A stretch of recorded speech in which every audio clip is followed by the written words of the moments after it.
الحمدللہ نحمده ونستعینه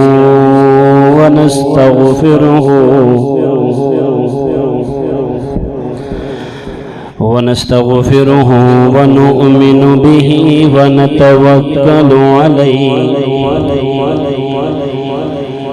ونعوذ باللہ من شرور انفسنا ومن سیئات اعمالنا من يهد الله فلا مضل له ومن يضلله فلا هادي له وأشهد أن لا إله إلا الله وحده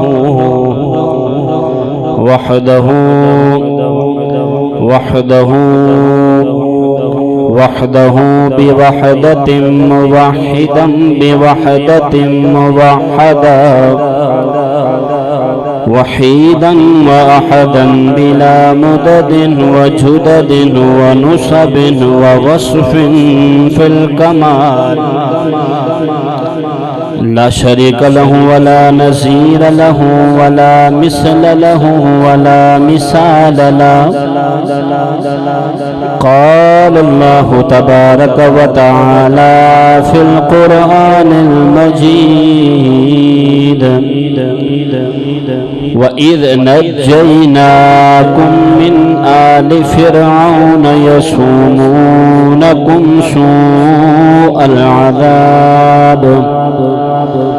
سُوءَ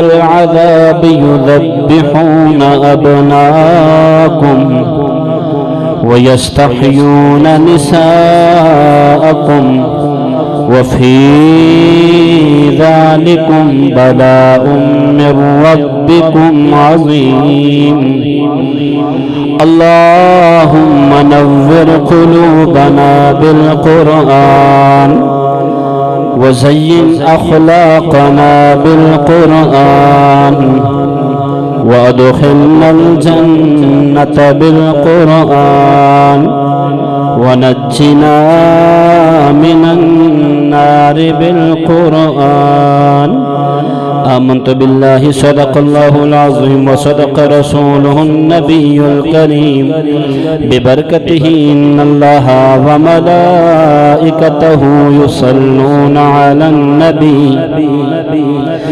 يا أيها الذين آمنوا صلوا عليه وسلموا تسليما صلاة والسلام عليك يا رسول الله الصلاة والسلام عليك يا سيدي يا حبيب الله الصلاة والسلام عليك يا سيدي يا نبي الله وعلى آلك وأصحابك يا نور الله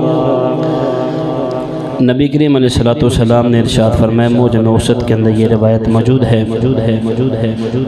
کہ سرکار دو جہاں مدینے کے تاجدار شہنشاہ ابرار دو جہاں کے مالک و مختار میرے اور آپ کے آقا و مولا جناب محمد رسول اللہ صلی اللہ علیہ وسلم نے ارشاد فرمایا کتاب میں جب بھی مجھ پر درود لکھو جو بھی کتاب کے اندر درود لکھتا ہے تو فرمایا کہ جب تک وہ درود اس کتاب کے اندر موجود ہے تو اس بندے کو ثواب ملتا رہتا ہے تھوڑی سی وضاحت کروں گا اس بات کی انشاءاللہ پھر میں اپنے موضوع کی طرف چلتا ہوں ہم اکثر جب درود لکھتے ہیں سرکار دو جہاں کا نام لکھتے ہیں تو سواد ڈال دیتے ہیں اور اللہ رب العالمین کا نام ہو تو ساتھ جیم ڈال دیتے ہیں علماء کرام نے اس فعل کو حرام قرار دیا ہے کہ ہم کون ہوتے ہیں کہ جو نبی کے نام کو اختصار میں لکھیں صلی اللہ علیہ وآلہ وسلم، یہ پورا لکھنا چاہیے۔ ایک جگہ پر جانا ہوا تو بچے بیٹھے تھے، میں نے کہا جی یہ صلی اللہ علیہ وسلم پورا نہیں لکھا آپ نے، حالانکہ آپ کو اتنے بڑے ایسے یاد ہوتے ہیں، مضامین یاد ہوتے ہیں، پیراگراف آپ یاد کرتے تو صلی اللہ علیہ وسلم پورا نہیں لکھتے۔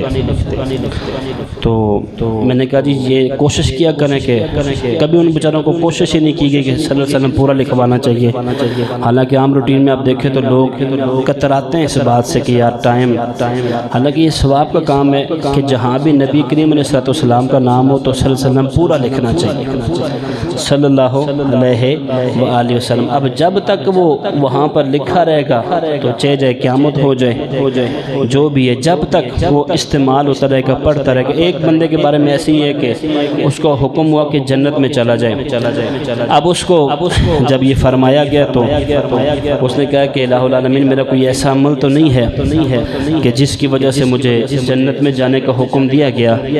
تو فرمایا تجھے یاد ہے کہ ایک بار ساری محفل بیٹھی ہوئی تھی تو کسی نے سرکار کی ذات پر بلند آواز سے درود پاک پڑھا تھا، تو تو نے بھی ساتھ بلند آواز سے درود پڑھا ہے، اور تجھے دیکھ کر جتنے بھی لوگ سب نے مل کر درود پاک پڑھا ہے، بس وہ درود پڑھنا تیرے بخشش کا سبب بن گیا ہے۔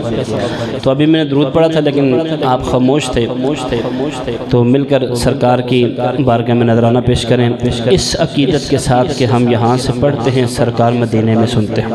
الصلاۃ والسلام علیک یا سیدی یا رسول اللہ وعلی آلک واصحابک یا سیدی یا حبیب اللہ، الصلاۃ والسلام علیک یا سیدی یا نبی اللہ وعلی آلک واصحابک یا نور اللہ۔ حضرات عظمت و شم اللہ کا کروڑ شکر ہے کہ مالک کائنات نے ایک مرتبہ پھر ہم سب کو بیٹھ کر اپنے پیاروں کا ذکر کرنے کی توفیق عطا فرمائی۔ اللہ پاک کی بارگاہ میں دعا کہ حق کو سچ کہنے کی توفیق عطا فرمائی، اور ہم سب کو اس پر عمل کر کے دوسروں تک پہنچانے کی بھی توفیق عطا فرمائی۔ سبحانک اللہم و بحمدک لا الہ الا انت استغفرک و اتوب الیک۔ تمہید و تحلیل سے پہلے اگر اس کو پڑھ لیا جائے تو کوئی لفظ منہ سے نکل جائے تو گناہ نہیں ہوتا۔ حضرات جی متشم، جس چیز کو میں نے آج سرنامہ کلام بنانا ہے، جس چیز پر میں نے گفتگو کرنی ہے، وہ ہے جشن آزادی۔ اب اس کی ضرورت کیوں پڑی کہ میری نوجوان نسل کو، الحمدللہ ہمارے پاس یہاں کافی تعداد میں نوجوان تشریف فرما ہوتے ہیں، ان کی محبت ہے کہ وہ اتنے دور سے تشریف لاتے ہیں، تو ضرورت اس لیے پڑی کہ ان کو بتایا جائے کہ اس ملک کو معرض وجود میں لانے تک کتنی مصیبتوں کا، کتنی تکلیف سے گزرنا پڑا ہے۔ مصیبتوں اور تکلیف کے پہاڑ توڑے گئے مسلمانوں کے اوپر، لیکن پھر بھی مسلمان ڈرا نہیں ہے، گھبرایا نہیں ہے۔ تو یہ ضروری تھا کہ ہمیں پتہ چلے کہ ہمارا پاکستان مرز وجود میں کیسے آیا، اور جب اللہ پاک کی کوئی نعمت ملتی ہے تو پھر اس نعمت کا خوب چرچا بھی کرنا چاہیے۔ تیسرے سپارے کے اندر سورہ والضحیٰ میں فرمایا کہ وَأَمَّا بِنِعْمَةِ رَبِّكَ فَحَدِّثْ، فرمایا میری نعمت کا خوب چرچا کرو۔ میری نعمت اب سرکار دو جہاں سے بڑھ کر کون سی نعمت ہوگی ہمارے لیے۔ حضرت عظیم متشم، لیکن آپ نے بڑی توجہ کے ساتھ میری گفتگو کو سننا ہے کہ ہم نے موازنہ کرنا ہے کہ بنی اسرائیل ان کے ساتھ کیا ہوا آزادی کے بعد، انہوں نے کیا کیا، اور ہم لوگوں نے، ہمیں جب یہ ملک پاکستان خداداد صلاحیتوں سے بھرپور یہ جنت کا ٹکڑا ہمیں عطا کیا گیا، تو ہم نے جشن آزادی کے بعد کیا کیا۔ آپ اکثر بنی اسرائیل کا سنتے ہیں۔ اسرائیل یہ لقب تھا حضرت یعقوب علیہ السلام کا، یہ لقب تھا۔ آپ کے 12 بیٹے تھے، حضرت یوسف علیہ السلام، اور 11 بھائی آپ کے تھے، 12 بیٹے تھے۔ انہیں کی اولاد کا تسلسل جاری رہا تو پھر 12 قبیلے بن گئے۔ اب جب یہ 12 قبیلے بنے تو ان کا جو اپنا ملک تھا وہ کنان تھا، یہ کنان کے رہنے والے تھے۔ جناب یوسف علیہ السلام، مختصر چلتا ہوں، مصر میں پہنچے تو جو مصر کا بادشاہ تھا اس نے آپ کو اپنا خاص بندہ مقرر کر لیا، آپ کو ایک اچھے عہدے سے نوازا، آپ عزیز مصر بن گئے۔ اب جب آپ عزیز مصر بنے تو اس بندہ جو بادشاہ تھا اس نے بھی اسلام قبول کر لیا۔ اب اسلام قبول کرنے کے بعد حضرت یوسف علیہ السلام نے تمام مصر کو اپنا غلام بنا لیا، خرید لیا، ان کو جتنے بھی مصر کے لوگ تھے ان کو خرید کر غلام بنا لیا۔ اب جب سب کو غلام بنایا تو پھر ان کو آزاد بھی فرما دیا۔ اب آزاد فرمایا تو یہ تسلسل چلتا گیا چلتا گیا چلتا گیا، لیکن ایک وقت ایسا آیا کہ ولید بن عتبہ، ولید بن مصعب نامی یہ شخص کا نام تھا، ولید بن مصعب، ایک شخص آیا کہ جس کا لقب فرعون تھا، نام اس کا ولید بن مصعب تھا اور لقب اس کا فرعون تھا۔ جب یہ بندہ آیا تو اس نے آ کر سب کو پھر اپنا غلام بنا لیا۔ اب جب سب کو غلام بنایا تو پھر یہ اس بات کو بھول چکا تھا کہ جو رب بادشاہ بنا سکتا ہے وہ پھر گدھا بھی بنا سکتا ہے۔ ٹھیک ہے جی، اس کی مرضی ہے، وہ بادشاہوں کو گدھا کر دے، گدھاؤں کو بادشاہ بنا دے، وَتُعِزُّ مَن تَشَاءُ وَتُذِلُّ مَن تَشَاءُ، وہ جسے چاہے فقیر سے بادشاہ بنا دے، بادشاہ سے فقیر بنا دے۔ لیکن یہ ایک انسان کا امتحان ہوتا ہے کہ اس پر آزمائش آتی ہے۔ اب بنی اسرائیل، جو اسرائیل لقب تھا حضرت یعقوب علیہ السلام کا، اب ان کے جو قوم تھی ساری 12 قبیلے بنے، ان پر اب یہ ایک آزمائش کا وقت ایسا آیا، اب ایسی آزمائش کا وقت آیا کہ یہ لوگ غلام بن کر رہ گئے۔ اب جب یہ غلام بنے، فرعون جس کا نام ولید بن مصعب ہے، لقب اس کا فرعون ہے، اس نے اپنے آپ کو خدا کہلوانا شروع کروا دیا۔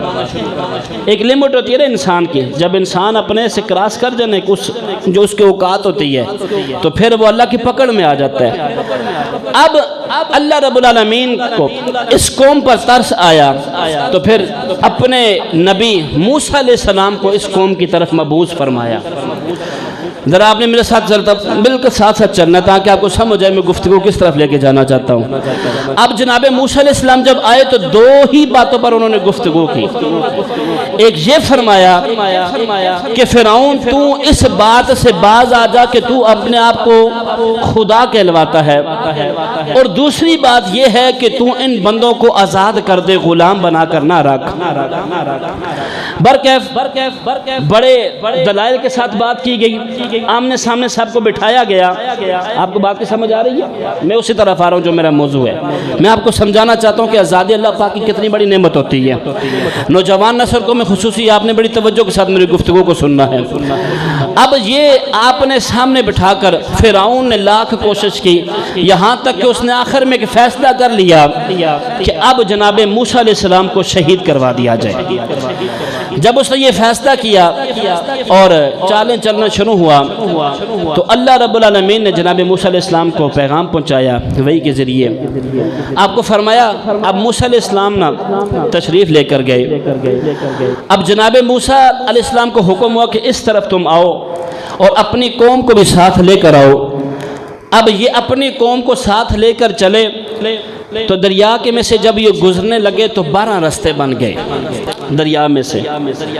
اب جب یہ 12 راستے بنے، ٹھیک ہے جی، اور دیواروں کے مانند پانی کھڑا ہو گیا، دیواروں کے مانند، تو یہ گفتگو کرتے ہوئے، اور بعض مفسرین نے یہاں تک لکھا کہ کھڑکیاں بیچ میں بن گئی۔ اب یہ قوم تھی، اس نے کہا جی ہمیں کیا پتا کہ میرا بھائی کہاں پر ہے، میرے گھر والے کہاں پر ہیں، میرے چاچا اور ماموں کہاں پر ہیں۔ تو فرمایا پھر اللہ کے حکم سے اسی دریا کے بیچ میں کھڑکی، یہ تفسیر کے اندر موجود ہے کہ کھڑکیاں بن گئے، وہ ایک دوسرے سے گفتگو کرتے کرتے وہاں سے گزر رہے ہیں۔ اب جب یہ تھوڑے سے آگے چلے تو پیچھے سے اللہ نے حکم فرمایا، اب دریا اپنی اصلی صورت میں آ گیا اور فرعون اور باقی جتنے بھی اس کے حواری تھے سب کو غرق کر دیا، اور موسیٰ علیہ السلام اور ان کے جو ساتھی تھے سب کو نجات عطا فرما دی۔ اب ان کو غلامی سے نجات ملی، غلامی سے جس طرف میں آنا چاہتا ہوں، میرا یہ مقصد جو بیان کرنے کا تھا، ان کو غلامی سے نجات ملی۔ ان کو چاہیے تھا خدا کا شکر ادا کرتے کہ ان کو غلامی سے نجات ملی ہے، لیکن وہ خدا کا شکر کرنے کی بجائے اب جیسی دریا کا کنارہ ختم ہوا، وہ جیسے کنارہ کراس کر کے آگے گئے، وہ کیا دیکھتے ہیں کہ ایک قوم ہے جو بتوں کو خدا سمجھ بیٹھتی ہے، وہ بتوں کی پوجا کر رہی ہے۔ اب ان جو موسیٰ علیہ السلام کے حواری ہیں، اب انہوں نے کیا کہا؟ انہوں نے کہا ہمیں بھی کوئی ایسا خدا بنا کر دو کہ ہم جس کی عبادت کریں۔ اب اپنی اصلی حالت سے بھول گئے تھے کہ ہمیں خدا نے اتنا بڑا ہم پر کرم کیا، نبی سامنے کھڑا ہے اور نبی سے شرک کی وہ اجازت مانگ رہے ہیں کہ ہمیں اجازت دے کہ ہم بھی بتوں کی پوجا کریں۔ ادھر سے حکم ہوا کہ موسیٰ کوہ طور پر آ جاؤ۔ جب جناب موسیٰ کلیم اللہ کوہ طور پر تشریف لے گئے تو اللہ رب العالمین نے 40 روز تک آپ وہاں تشریف فرما تھے، تو اللہ رب العالمین نے آپ کو تورات جیسی کتاب عطا فرمائی۔ اب جب آئے واپس تو قوم نے انکار کر دیا۔ پیچھے سامری جادوگر تھا، آپ نے یہ گفتگو سن چکے ہیں میری۔ سامری جادوگر نے ایک بچڑا بنایا اور وہ بچڑا بولنا شروع ہوگا کہ میں تمہارا خدا ہوں۔ اب انہوں نے اللہ رب العالمین نے کوہ طور کو زمین سے اٹھایا اور ان کے سر پر لا کے رکھ دیا۔ خذوا ما آتیناکم بقوۃ، فرمایا پھر اگر تم اس کتاب کو نہیں مانو گے، میرے نبی کو نہیں مانو گے، تو پھر یہ تمہارے آسمان پر گرا دیا جائے گا۔ انہوں نے توبہ کی لیکن پھر وہ منحرف ہو گئے۔ سمجھانے کا مقصد یہ ہے، بتانے کی بات یہ ہے کہ وہ غلامی میں تھے، اب غلامی سے بات ان کو نجات ملی ہے۔ اب ان کو اللہ رب العالمین نے فرعون کی غلامی سے نجات دی ہے، تو انہوں نے اس چیز جو نعمت تھی اس کا شکر ادا نہیں کیا، بلکہ ان کو پھر ایسا زوال آیا۔ پھر آپ سنتے رہتے علماء کرام سے، لیکن میں آپ کو یہی شروع سے کہہ رہا ہوں کہ آپ نے بالکل میرے ساتھ ساتھ چلتے رہنا ہے اور موازنہ کرنا ہے۔ اس بات کو بیان کرنے کا مقصد کیا تھا؟ مقصد یہی تھا کہ ہمیں بھی آزادی ملی ہے، تو کیا ہم میں اور ان میں کیا پھر فرق ہے؟ وہ بھی سرکش تھے، گناہ کرتے تھے، ہمیں بھی آزادی ملی ہے، پھر ہم کس طرف کھڑے اور وہ قوم کس طرف کھڑی تھی؟ آپ نے ساتھ ساتھ یہ بھی سوچنا ہے کہ پاکستان بہت ہی بڑی اللہ کی نعمت ہے، یہ 40 لاکھ قربانیوں کے بعد ملا ہے، 40 لاکھ قربانیوں کے بعد ملا ہے۔ اب ہم چلتے ہیں تھوڑا سا اپنی گفتگو کی طرف۔ اب یہ طریقے خلافت شروع ہیں۔ بعض لوگ یہ کہتے ہیں کہ 1857 کے اندر ایک منظم طریقے پہ نا ایک تحریک شروع کروائی گئی، اور بعض کہتے ہیں 1940 کے اندر یہ ایک تحریک شروع ہے کہ ہم جی ایک اپنا ملک چاہتے ہیں۔ دونوں طریقے غلط ہیں، دونوں طریقے، اگر یہ دونوں طریقے ٹھیک ہیں تو پھر 250 سال پہلے سراج الدولہ جنگ پالسی پھر کس کے خلاف لڑا ہے؟ مجھے اس بات کے جواب چاہیے۔ سراج الدولہ جنگ پالسی پھر کس کے خلاف لڑی گئی؟ کون سی جنگ؟ اگر آپ ویسٹ بنگال کے اندر تشریف لے جائیں، ویسٹ بنگال کے اندر وہاں پر ایک علاقہ ہے جس کا نام ہے مرشد آباد۔ علاقے کا کیا نام ہے؟ مرشد آباد۔ میں انشاءاللہ اپنے ٹائم کے اندر گفتگو کور کروں گا۔ مرشد آباد اس علاقے کا نام ہے۔ وہاں پر ایک بڑا محل بنا ہوا ہے۔ اب اس محل کے اوپر ایک چیز لکھی ہوئی ہے کہ نمک حرام دیوڑی۔ دیوڑی کہتے ہیں دہلیز کو، دروازے میں جو دہلیز ہوتی ہے اس کو دیوڑی کہتے ہیں۔ اب یہاں پر وہ بندہ رہتا تھا جس کا نام تھا میر جعفر۔ کیا نام تھا؟ میر جعفر اس بندے کا نام تھا، یہ جرنیل تھا۔ اب میر جعفر جو تھا یہ سراج الدولہ کا جرنیل تھا، سراج الدولہ کا۔ اب یہ مسلمانوں کا حکمران تھے سراج الدولہ رحمۃ اللہ تعالی علیہ۔ اب اس بندے کو یہ سپاہی بھرتی ہوا میر جعفر، لیکن جو سراج الدولہ کے نانا تھے بہادر علی وردی، انہوں نے اس کو جرنیل کا لقب دیا، پھر فوج کا سپہ سالار مقرر کر دیا، سراج الدولہ کا جو نانا تھا۔ اب بہادر علی وردی کی عزت کی بھی اس نے لاج نہیں رکھی۔ اب ہوا کیا کہ اس طرف مسلمانوں کی حکومت ہے، اب مسلمان کتنے؟ 30,000۔ آپ کو باتوں کی سمجھ آ رہی ہے؟ تھوڑا سا اپنی تاریخ کو بھی کبھی پڑھ لیا کریں۔ کتنی ہے؟ 30,000۔ سراج الدولہ کی جو حکومت ہے کتنے سپاہی اس کے؟ 30۔ جو سامنے انگریز ہے، انگریز کی جو آگے فوج ہے اس کی تعداد تھی 3,000۔ انگریز کی فوج کی تعداد کتنی تھی؟ 3,000۔ یہ آپ کو 14 اگست کے سارے بیان ہیں انشاءاللہ، یہ آپ بڑا کچھ سیکھ جائیں گے اس سے۔ 30,000 سراج الدولہ کی ہے اور 3,000 انگریز کی ہے، اور اس کے اندر بھی 2100 ہندو تھے۔ اس تاریخ کے اندر، اس فوج کے اندر جو انگریز کی ہے، اس 3,000 پر مشتمل وہ فوج، اور اس کے اندر 2100 ہندو اور 900 انگریز تھا۔ اب انگریز جب آیا، اب نا سراج الدولہ کو پتہ چلا کہ میر جعفر غدار ہے، میر جعفر۔ اب اس نے اس کو کمرے میں بلایا اور کمرے میں بلا کر کہا کہ میر جعفر، یہ میری دستار ہے، میں تیرے قدموں میں رکھتا ہوں۔ اس نے دستار اٹھا کر میر جعفر کے قدموں میں رکھ دی۔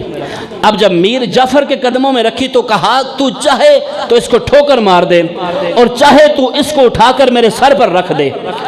میر جعفر نے کہا بات یہاں پر ختم نہیں ہوئی، اس نے کہا قرآن کو لایا جائے۔ فوراً ایک بندہ گیا، قرآن اٹھا کر لے آیا۔ اس نے اس قرآن پر ہاتھ رکھ کر کہا، اس نے کہا میر جعفر نے کہا کہ سراج الدولہ تو پریشان نہ ہو، میں حلفیہ بیان دیتا ہوں، قرآن پر ہاتھ رکھ کے قسم کھاتا ہوں کہ میں انگریزوں کے ساتھ ملا ہوا نہیں ہوں، میں تو مسلمانوں کے ساتھ ہوں، تمہارے ساتھ ہوں۔ اب یہ میر جعفر اس محل کے اندر ہے۔ اب آج بھی ویسٹ بنگال مرشد پاک علاقے کا نام ہے، جو بھی وہاں سے انگریزوں نے جو کتاب لکھی اس نے بھی یہی نمک حرام دیوڑی کے نام سے لکھا، جو آج تک اس میں مشہور ہے۔ جو بندہ جاتا ہے میر جعفر کی وہاں پر تھا، اب اس کو تھوکتا بھی ہے اور لات بھی مار کے وہاں سے گزرتا ہے۔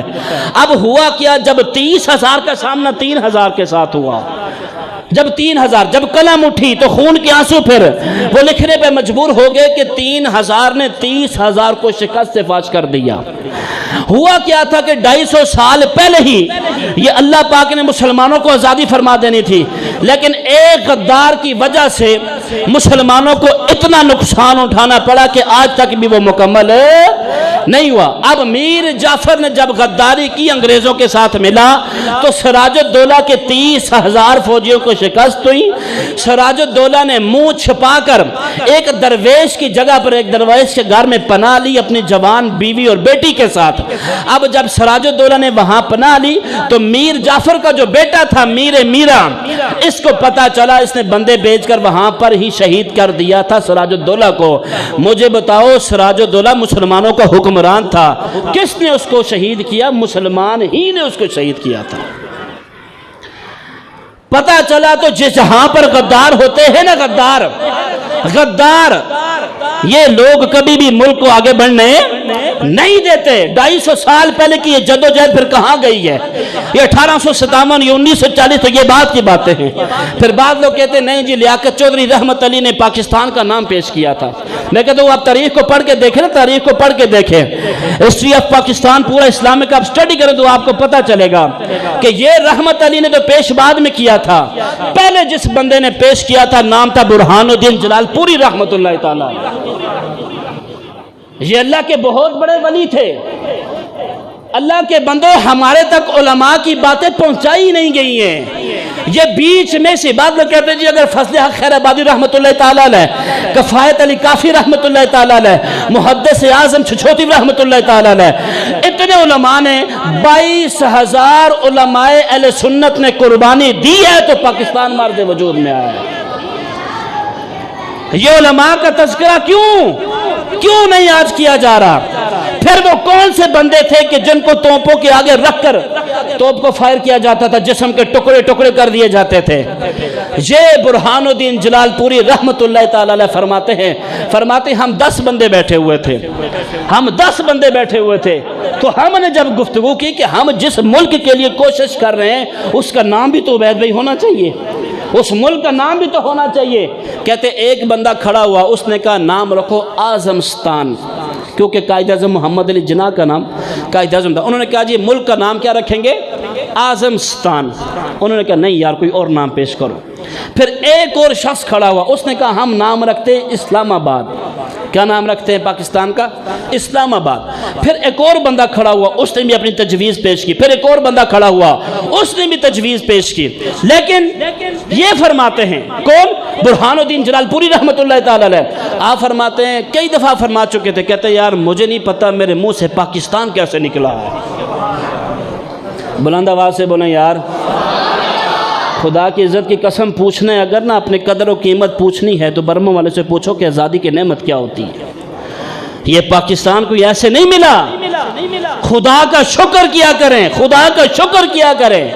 آپ فرماتے جلال الدین پوری رحمۃ اللہ، آپ برہان الدین جلال پوری فرماتے کہ میرے منہ سے نا ایسے لگتا تھا کہ اللہ پاک نے میرے منہ سے ایسے یہ لفظ نکلا اور میرے منہ سے نکل گیا کہ جس وطن کے لیے ہم جہد و جہد کرنے ہیں ہم اس کا نام پاکستان رکھیں گے،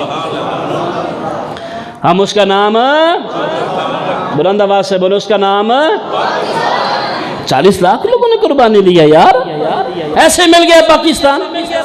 ٹھیک ہے جی، اب انہوں نے نام پیش کیا تھا پاکستان۔ اب چلتے تھوڑا سا اسلامک سٹڈی کی طرف، پھر ساتھ ساتھ چل، آپ کو سمجھ آ رہی ہے باتوں کی؟ چلیں جی، گڈ ہو گیا۔ اب کیا ہوا؟ اب علماء کا کردار کیا ہے؟ تحریک خلافت شروع ہوئی، جب یہ تحریک شروع ہوئی میں نے آپ کو سارا کچھ سمجھا دیا۔ اب یہ شروع ہوئی تو اب کیا ہوا؟ اب مسلمانوں اور اب دیکھا انگریزوں ہندوؤں نے کہ جب یہ سارا کچھ، اب دیکھیں نا جعفر میر نے کیا کیا، انگریزوں کے لیے دروازے کھولے، سارے انگریزوں کو لے لیا۔ اب انگریزوں کی حکومت آئی، مسلمانوں سے حکومت چھین لی تھی۔ کیسے حکومت چھینی تھی انہوں نے؟ مسلمانوں سے۔ کیسے چھینی تھی حکومت؟ مسلمانوں سے۔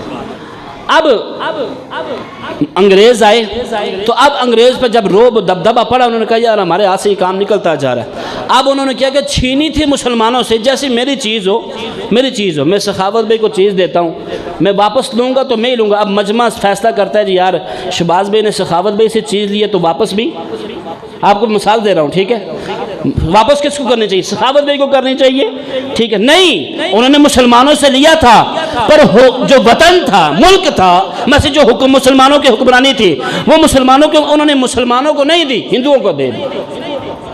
دینی کس کو چاہیے تھی؟ چھینی کس سے تھی؟ سارے بولو نا، مجھے پتہ لگا آپ کو سمجھ آ رہی ہے بات کی۔ مسلمانوں سے چھینی تھی حکومت، پھر دینی کس کو چاہیے تھی؟ مسلمانوں کو، لیکن الٹا کر دیا، مسلمانوں کو نہیں دی، انگریزوں کو دے۔ پھر انگریز نے آ کے ہندوؤں کو دے دیا۔ اب کیا ہوا؟ ہندو آگے تھوڑا سا پھر چلتے ہیں۔ اب جب یہ آئے انہوں نے دیکھا کہ مسلمانوں کے نا، پھر جس بندے نے، جس مرد مجاہد نے انگریزوں کے خلاف جہاد کا فتویٰ دیا تھا، جہاد کا، فضل حق خیر آبادی رحمۃ اللہ تعالی علیہ، آپ نے سب سے پہلے اپنا قلم اٹھایا اور انگریز کے خلاف جہاد کا حکم دیا۔ پھر آپ کو کالے پانی کی سزا دی گئی۔ اب جب کالے پانی کی سزا دی جا رہی تھی نا، کہتے ہیں کہ جب یہ ساری یہ چل رہی تھی، یہ حکومت اس کے لیے، ملک کے مطالبے کے لیے جب یہ سارا کچھ چل رہا تھا، تو مدراس سے کریلا تک اب حکم اس طرح ہوا تھا کہ 50 بندوں کی جگہ تھی اس ٹرین کے اندر، ایک ڈبے کے اندر، ٹرین کا ڈبہ جو ہوتا ہے، لیکن اس کے اندر نہ واش روم تھا، 50 بندوں کی ٹوٹل تعداد تھی کہ اس بندے میں 50 جا سکتے ہیں، اس کے علاوہ نہیں، لیکن وہاں پر مسلمانوں کو 150 مسلمانوں کو، ٹھیک ہے، 150 کرالا سے مدراس تک 150 بندوں کو اندر کی سیٹا گیا، مطلب اندر ڈالا گیا، اور جب اس ڈبے کے اندر ڈالا تو اس میں کوئی باتھ روم نہیں تھا، باتھ روم تو دور کی بات ہے، وہاں پر ہوا بھی آنے جانے کی چیز ہے، وینٹیلیشن کا کوئی بھی نظام نہیں تھا۔ اب ادھر جب یہ مدراس سے کرالا پہنچی ٹرین، اندر جج صاحب بیٹھے ہوئے ہیں اور کہہ رہے ہیں جی فلاں بندے کو بھی پھانسی ہے، فلاں بندے کو بھی پھانسی ہے۔ اب پھانسی سنا کس کو رہا ہے؟ جو راستے میں آتے آتے 65 بندہ شہید ہو چکا ہے، اور جج صاحب ابھی اعلان کر رہے ہیں جی یہ جو مسلمان ہے اس نے حکومت یہ کوشش کی تھی، اس کو بھی سزا، اس کو بھی سزا۔ جب وہ ڈبہ کھولا گیا تو 65 بندہ وہیں پر شہید ہو چکا تھا۔ یہ خالی باجے بجانے کا وقت نہیں ہے، سیٹیاں بجانے کا وقت نہیں ہے، نوجوان بچیوں کو سٹیج پر لا کر ڈانس کروانے کا وقت نہیں ہے، عجیب و غریب قسم کے کپڑے پہنا کر گانے سنا کر یہ اس طرح آزادی نہیں بنائی جاتی۔ پھر مجھے بتائیں نا جو قوم موسیٰ اور ہمارے میں فرق کیا رہ گیا ہے؟ یہ برسی ہوتی ہے ان 40 لاکھ لوگوں کی، اور برسی پر گانے اور یہ چیزیں نہیں، بلکہ برسی پر ہمیشہ قرآن کھولا جاتا ہے۔ برسی پر ہمیشہ قرآن کی تلاوت کی جاتی ہے، خدا کا شکر ادا کیا جاتا ہے۔ ان سے پوچھے نا جنہوں نے خود اپنے ہاتھوں سے اپنے بچوں کے گلے دبائے، خود اپنے ہاتھوں سے اپنے بچوں کو ذبح کیا۔ دیکھیں نا وہ بندہ کہتا مجھے سمندر میں چھلانگ لگائی، میں نے کہا میرے پیچھے ہندو لگے تھے، کہتا میں حیران رہ گیا، میں نے سمجھا میں اکیلا ہی ہوں، لیکن جب میں سمندر میں گرا میں نے کیا دیکھا، سمندر پورا مسلمانوں کی لاشوں سے بھرا ہوا، تیرنا ہی کسی کو نہیں آ رہا تھا، میں اکیلا تیر کر بچ کے آیا ہوں، میں اکیلا۔ پھر کہتے ہیں دیکھیں نا جہاں پر انڈیا سے پاکستان برصغیر یہاں سے آپ چلیں، راستے میں کوئی بھی ایسا کنواں نہیں تھا جو لاشوں سے بھرا ہوا نہ ہو۔ کیا عورتوں نے اپنی عزت بچانے کے لیے چھلانگیں نہیں لگائی؟ کیا عورتوں نے اپنی عزت بچانے کے لیے کنویں میں چھلانگیں نہیں لگائی؟ کیا عورتوں نے اپنی عزت بچانے کے لیے دریا میں چھلانگیں نہیں لگائی؟ کیا ماؤں نے اپنے بچوں کے خود گلے نہیں کاٹے؟ کس وجہ سے؟ اسی وجہ سے، یہی تھا یہ کہ یہ عوام جو آگے سکون ہو جائے ہماری اولادوں کو، آگے قرآن پڑھ سکے۔ یہ کیا ہے دو قومی نظریہ کیا ہے؟ یہ بھی کوئی کیا، یہ علامہ اقبال صاحب نے تو بات کی بات ہے، اس سے پہلے اگر آپ اٹھائیں نا تو آگے تھوڑی سی تاریخ پیچھے اٹھائیں تو یہ پٹنہ کے اندر ایک اور کانفرنس ہوئی تھی، وہاں پر بھی ایک اللہ کے ولی نے سب سے پہلے یہ دو قومی نظریے کی یہ شناخت پیش کی تھی۔ اور اگر اس سے بھی پہلے آپ اٹھانا چاہتے ہیں تو پڑھیں پھر سورہ ممتحنہ کو 28 بارے میں، وہاں پر اللہ نے پہلے فرما دیا ہے کہ ہندو اور ہے، کافر اور ہے، مسلمان اور ہے، یہ دونوں کبھی ایک نہیں ہو سکتے، کافر اور ہے، اس کا رسم و رواج اور ہے۔ اب جب یہ تحریک بڑھتی جا رہی ہے، ان کو خطرہ پڑ گیا ہندوؤں کو، اب ہندوؤں نے ایک اور گیم کھیلی، ان کو پتہ چل گیا، انہوں نے کہا تم مسلمانوں تم تو ہمارے بھائی ہو۔ بس جیسے آج بات کو جاہل لوگ کہہ دیتے، بس میں نام نہیں لینا چاہتا میری زبان میں پاک ہو جائے گی، انہوں نے کہا ہندو اور مسلمان آپس میں بھائی بھائی، کیسے بھائی بھائی ہیں؟ اس نے کہا تم رام کے ماننے، ہندو نے کہا ہم رام کے ماننے والے ہیں، تم رحیم کے ماننے والے ہو۔ انہوں نے فائدہ اٹھانا چاہا، کہا کیا ہے خون ایک ہی ہمارا، دیکھو یہاں سے خون نکلتا ہے، اس کا رنگ بھی سرخ ہے، تمہارے رنگ کا جناب اولا وہ سرخ رنگ کا خون ہے، کوئی بھی نہیں ہے، رام اور رحیم ایک ہی چیز ہے۔ انہوں نے یہ دیکھا، پھر انہوں نے اپنے پڑھے لکھے بندے کچھ اتار دیے مسلمانوں کی صفوں میں، جب مسلمانوں کی صفوں میں کچھ بندے اتارے اور آ کر انہوں نے کیا کہ میرے نبی علیہ السلام کی ذات پر اعتراض کرنا شروع کر دیا۔ پھر انہوں نے کیا ہندوؤں نے، مسلمانوں نے، کچھ مسلمان ساتھ مل چکے تھے، اور جب کانگریس، یہ بات تو کانگریس بھی مل چکی تھی ساتھ ان کے، اب 3 قسم کی تحریکیں چلی۔ کتنی قسم کی؟ 3 قسم کی تحریکیں چلی۔ تحریک خلافت 1، تحریک ترک موالات 2، اور تحریک ہجرت 3 طریقے چلی تھی۔ اب جب یہ تحریکیں چلی تو کچھ مسلمان کی، جب طریقے خلافت چلی نا، طریقے خلافت، تو مسلمانوں کے کہ پوری قوم کانگریس یہ ہندوؤں کے ساتھ مل چکی تھی، تو محمد علی جناح نے سرعام اعلان کیا تھا، محمد علی جناح نے فرمایا تھا ہمارا اس کانگریس ساتھ کوئی تعلق نہیں ہے، ہمارا کوئی بھی تعلق نہیں ہے۔ اور اگر پھر آپ پیچھے جانا چاہتے تو محمد علی جناح فرماتے میں جب انگلینڈ میں پڑھنے کے لیے، انگلستان میں انگلینڈ میں پڑھنے کے لیے گیا، وہاں پر پڑھنے ایک رات میں سویا تو مجھے نا ایسے جھٹکا محسوس ہوا کہ جیسے میرے کوئی چارپائی کو ہلا رہا ہے۔ کہتے میں اٹھ کے میں دوبارہ پھر سو گیا، مجھے پھر دوبارہ ایسے ہی محسوس ہوا کہ کوئی ہلا رہا ہے۔ پھر کہتے مجھے جھٹکا لگا، پھر 30 دفعہ میں سو گیا، میں نے اپنے ساتھ رکھا، اس نے کہا یار لگتا ہے زلزلہ آ گیا۔ کہا زلزلہ تو نہیں ہے، پھر مجھے کیوں نہیں پتا چلا زلزلہ نہیں ہے؟ کہتے پھر اچانک میری آنکھ لگ گئی تو سرکار خواب میں تشریف لے آئے، اور پھر میرے مصطفیٰ نے فرمایا قائد اعظم تو یہاں آرام سے سو رہا ہے، وہاں میری امت بڑی پریشان ہے۔ قائد اعظم نے فرمایا جب یہ خواب سنائی اس اپنے دوست کو تو کہا کہ تم نے کسی سے بات نہیں کرنی ہے، اب مجھے یقین ہو گیا پاکستان ضرور بن کر رہے گا، پاکستان ضرور بن کر رہے گا۔ اب یہ تحریکیں شروع ہوئی، مسلمانوں کی مسجد کے منبر پر ہندو آ کر باتیں کر رہے ہیں کہ نہیں یہ بھی خلاف ہے، یہ بھی خلاف ہے۔ ہندو نے بڑی کوشش کی، جب پتہ لگا مسلمان کسی بھی حال میں ہارنے والے نہیں ہیں، کیونکہ علامہ اقبال نے کہا تھا پلٹنا جھپٹنا جھپٹ کے پلٹنا، لہو گرم کرنے کا ہے یہ ایک انداز۔ باز جب پلٹتا ہے ایسے جھپٹتا ہے شکار کے اوپر، پھر اس کو چھوڑتا ہے، شکار سمجھتا ہے شاید مجھے آزادی مل گئی، وہ پیچھے جاتا ہے، وہ پھر وار کرتا ہے۔ اس نے کہا ایک ہی حل ہو سکتا ہے کہ مسلمانوں کے دلوں سے اس کے مصطفیٰ کو نکال دیا جائے، اور کوئی بھی حل نہیں ہے۔ اور جب کالے پانی کی سزا دی گئی نا فضل حق خیر آبادی رحمت اللہ علیہ کو، تو 96% مسلمان تھے اور 4% ہندو تھے۔ ہندوؤں کا ایک بہت بڑا شاعر تھا صابر، اس کا نام تھا صابر پیا۔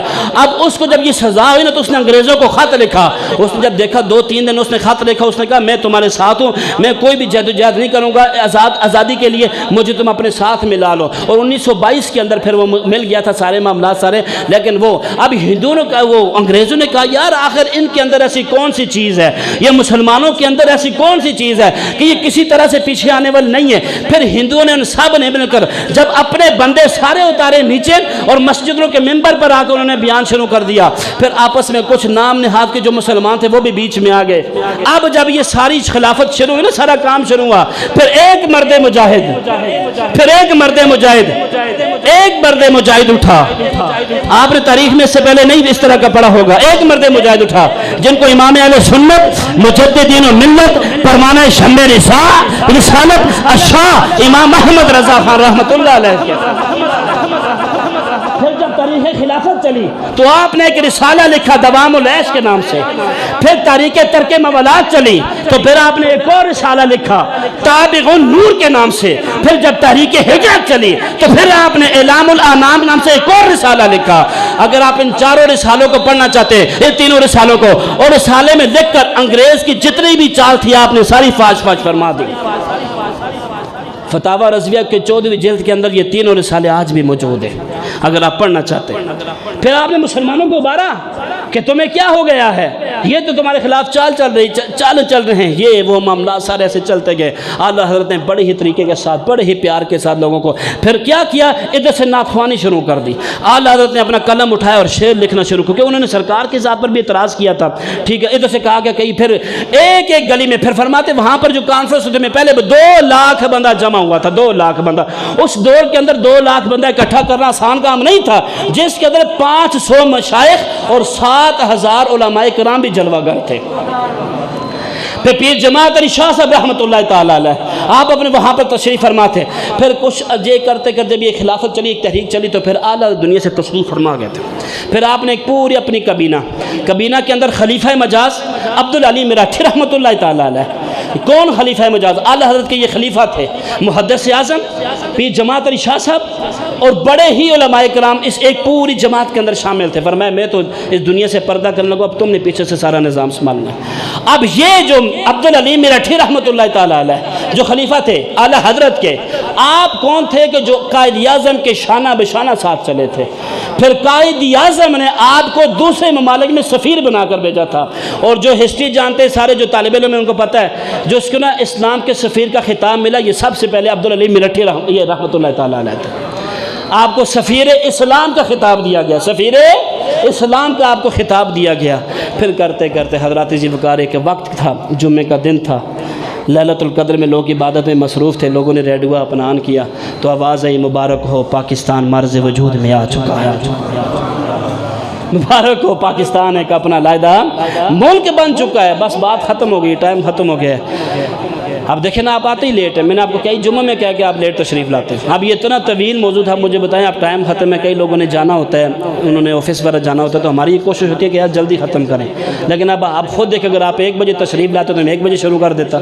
اب وہ بیچ میں اتنی لمبی تھوڑی سی فضائل سنانے کا مقصد یہ ہوتا ہے کہ سارے پورے ہو جائے، کوئی میسج کنوے ہو جائے، لیکن آپ نے یہ سوچنا ہے کہ ہم نے کیا کیا ہے، ہم نے اس کا فائدہ اٹھایا ہے یا ہم نے کیا کیا ہے۔ آج بھی ہم ملاوٹ سے نہیں بچے، دودھ میں پانی ملایا جا رہا ہے، دودھ میں پانی ملایا جا رہا ہے۔ مجھے کوئی ایک ایسی چیز بتائیں جس میں ملاوٹ نہیں ہے۔ اچھا یہ انگریز آ کے نہیں مسلمان بیچ رہے ہیں، انگریز آ کے نہیں، مسلمان کے خون کا پیاسا ہو گیا ہے، مسلمان خود ملاوٹ کر رہا ہے، اور اگلے بندے کو کہتا ہے تو نے پانی والا دودھ لینا ہے یا بغیر پانی کے دودھ لینا ہے۔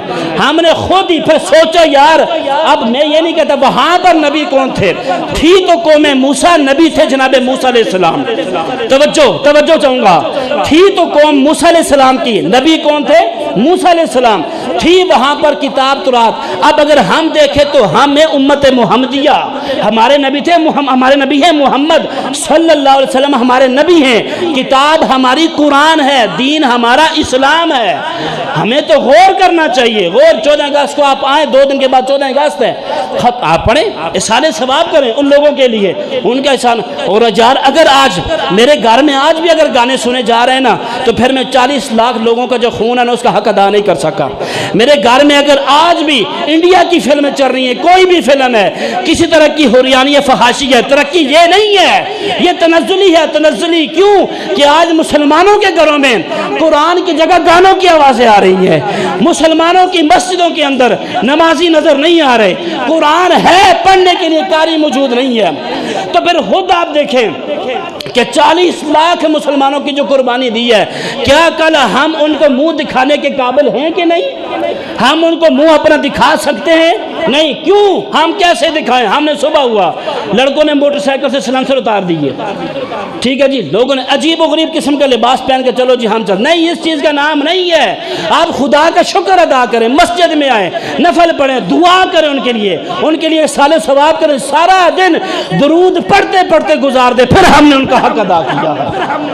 پھر قرآن پڑھیں، قرآن پڑھ کر ان کے لیے دعا کریں کہ الہ العالمین تیرا شکر ہے کہ ہمیں تو نے، میں نے کہا نا اگر آزادی کی قیمت کو جاننا چاہتے ہیں تو پوچھو ان سے۔ علامہ اقبال نے پہلے کہہ دیا تھا، نکل جاؤ یہاں سے ہندوستان والوں، نکل جاؤ یہاں سے، ساری زندگی تم ہندوؤں کو یہی بابر کراتے رہو گے کہ ہم تمہارے ساتھ ہیں، لیکن ہندو کبھی بھی ماننے کے لیے تیار نہیں ہے۔ آج مسلمانوں کا حال دیکھیں نا، گجرات کے اندر کیا ہو رہا ہے۔ اگر آپ نے آزادی کی نعمت کو پوچھنا ہے تو پھر دیکھیں کشمیر کے اندر کیا ہو رہا ہے۔ اگر آپ نے آزادی کی نعمت کا پوچھنا ہے، قدر جاننی ہے، تو برما کے مسلمانوں سے پوچھو نا، چیچنیا کے مسلمانوں سے پوچھو نا، آپ کے سامنے ہی ہے 57 ممالک اسلام کے 57 ممالک ہے، پھر بھی سود بند ہوا نہیں بند ہوا، اور یعنی فحاشی کے اڈے اور کھل گئے۔ حکمران اپنے آپ کو پتہ نہیں کیا سمجھ کے بیٹھ گئے، یہ کرسی عام کرسی نہیں ہے، اس کے بارے میں پوچھ گچھ کی جائے گی، یہ کوئی عام ایک نہیں ہے، ہمیں غور کرنا چاہیے۔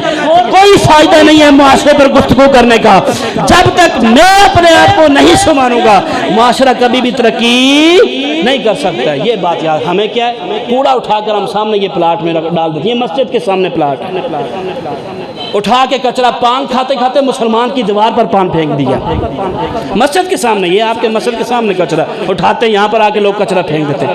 اور ویسے بھی کیسے آپ کا ضمیر گوارا کرتا ہے کہ اپنے گھر کی گند آپ اٹھا کر ساتھ لے کے گھر میں ڈال دیتے ہیں؟